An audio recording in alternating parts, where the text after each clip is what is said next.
Turistična skupnost Split je v sodelovanju z mestom Maribor minuli vikend predstavila kulturo in kulinariko dalmatinske prestolnice. A program je zaista bogat, evo već 2 dana smo tu, imamo brojne prezentacije, brojna predavanja. Želja nam je bila da prikažemo vašim Mariborčanima kako se mi ljubimo, kako se mi volimo, što mogu doživjeti u Splitu, jer naime Split je šampion turizma Hrvatske 2017. i brojni su razlozi zašto morate doći u Split. Za dalmatinsko vzdušje so poskrbeli tudi s plesom Splitskega kulturno-umetniškega društva Jedinstvo.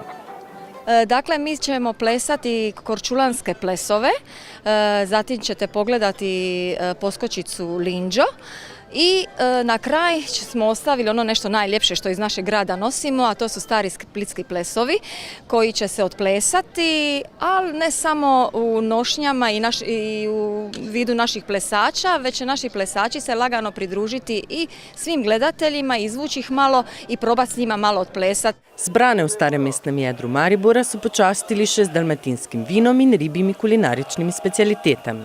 Friške srdele, evo, jutro su uvačene, sad došle, vidite kako se lipo dižu repe, sve. Ne mogu biti friškije. Vrhunec povezovanja med Splitom in Mariborom pa je bil brezplačen koncert klape Šušur in Džibonja na Trgu Svobode, kjer se je po podatkih organizatorja zbralo 12.000 ljudi. Županov dogodek pa ni naredil vtisa samo na zbrano množico, ampak je impresioniral tudi glavnega zvezdnika koncerta. Pretpostavljali smo da će doći ljudi, ali baš je bilo ja sam stvarno zahvalan svima koji su bili. Rekli su mi poslije iz policije da je bilo 12.000 ljudi, to je stvarno super. Na Mariborčane pa ga vežejo posebni spomini, ko so družno priskočili na pomoč pri gašenju večjega požara na Korčuli. Zahvalio bi se evo po 4. put u ovom intervju da stvarno na jednom tom gostoprinstvu, otvoreno srcu i tako. Inače ima neke svoje, znaš, čovjek uvijek ne uzima stvari, kako bi rekao, zdravo za gotovo i nekako ne uzimaš ih generalno, nego imaš neke, kako bi rekao, neke emocije se na malim stvarima grade. Ja sam ti zavolio Mariborčane još davnih dana, jedan put se na Korčuli bio požar.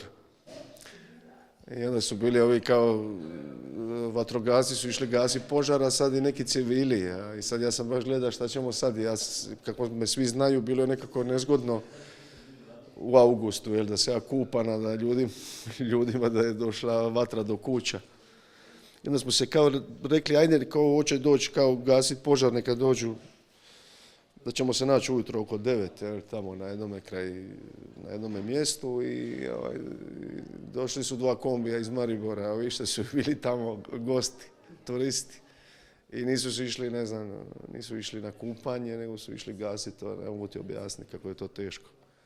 To je meni nekako uvijek ostalo, vidiš kako ljudi imaju taj osjećaj za, baš mi je tako bilo. To mi je to neka uvijek slika koja mi je najjača.